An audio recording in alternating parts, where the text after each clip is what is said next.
ನಮಸ್ಕಾರ. ರಕ್ಷಣಾ ವಲಯದ ಧೀರತೆ ಪರಾಕ್ರಮ ಸೇರಿದಂತೆ ನಾವಿನ್ಯ ತಾಂತ್ರಿಕತೆಯ ಸುದ್ದಿ ಚಿತ್ರಣ. ಇದು ರಿತಮ್ ವಾಹಿನಿಯ ಈ ವಾರದ ಡಿಫೆನ್ಸ್ ಡೈರಿ.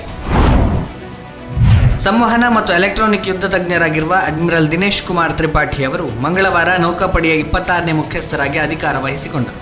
ಆರ್ ಹರಿಕುಮಾರ್ ಅವರು ಸೇನೆಯಿಂದ ನಿವೃತ್ತರಾದ ನಂತರ ತ್ರಿಪಾಠಿ ಅಧಿಕಾರ ವಹಿಸಿಕೊಂಡರು.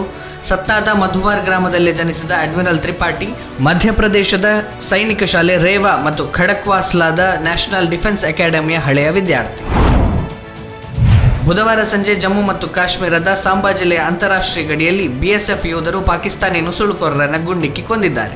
ರಾತ್ರಿ ವೇಳೆ ಭಾರತ ಗಡಿಭಾಗಕ್ಕೆ ನುಸುಳುಕೋರರ ನುಸುಳಲು ಯತ್ನಿಸಿದ ಸಂದರ್ಭ ಈ ಘಟನೆ ನಡೆದಿದೆ. ನುಸುಳುಕೋರನಿಗೆ ಅನೇಕ ಎಚ್ಚರಿಕೆಗಳನ್ನು ನೀಡಿದರೂ ಆತ ಬಿಎಸ್ಎಫ್ ಸಿಬ್ಬಂದಿಗಳ ಮೇಲೆ ಗುಂಡು ಹಾರಿಸುವ ಪ್ರಯತ್ನ ನಡೆಸಿದ್ದಾನೆ. ಇದಕ್ಕೆ ಉತ್ತರವಾಗಿ ಆತನಿಗೆ ಗುಂಡಿಕ್ಕಿ ಸಂಹರಿಸಲಾಗಿದೆ. ಬಾರ್ಡರ್ ಔಟ್ಪೋಸ್ಟ್ ರೀಗಲ್ ಬಳಿ ಈ ಘಟನೆ ನಡೆದಿದೆ.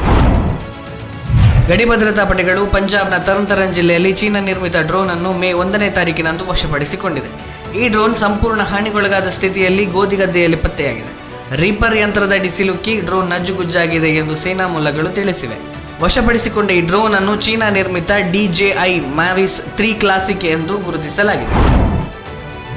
ರಕ್ಷಣಾ ಸಂಶೋಧನೆ ಮತ್ತು ಅಭಿವೃದ್ಧಿ ಸಂಸ್ಥೆ DRDO ಒಡಿಶಾದ ಕರಾವಳಿಯಲ್ಲಿರುವ ಡಾಕ್ಟರ್ APJ ಅಬ್ದುಲ್ ಕಲಾಂ ದ್ವೀಪದಿಂದ ಮೇ 1ರಂದು supersonic missile assisted release of torpedo SMART ಹಾರಾಟ ಪರೀಕ್ಷೆಯನ್ನು ಯಶಸ್ವಿಯಾಗಿ ನಡೆಸಿದೆ.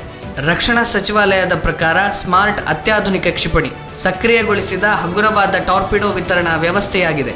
ಇದು ಭಾರತೀಯ ನೌಕಾಪಡೆಯ ಜಲಾಂತರ್ಗಾಮಿ ವಿರೋಧಿ ಯುದ್ಧ ಸಾಮರ್ಥ್ಯವನ್ನು ಹೆಚ್ಚಿಸುವ ಗುರಿಯನ್ನು ಹೊಂದಿದೆ. Defence tech and trade initiative ಅಡಿಯಲ್ಲಿ ಕಾರ್ಯನಿರ್ವಹಿಸುತ್ತಿರುವ ಇಂಡೋ-US ಜಂಟಿ ಕಾರ್ಯಕಾರಿ ಗುಂಪು ನವದೆಹಲಿಯಲ್ಲಿ 2 ದಿನಗಳ ಮಹತ್ವದ ಸಭೆಯನ್ನು ನಡೆಸಿದ್ದು, ಉಭಯ ರಾಷ್ಟ್ರಗಳ ನಡುವಿನ ರಕ್ಷಣಾ ಸಹಯೋಗವನ್ನು ಹೆಚ್ಚಿಸುವ ನಿಟ್ಟಿನಲ್ಲಿ ಈ ಚರ್ಚೆ ನಡೆದಿದೆ.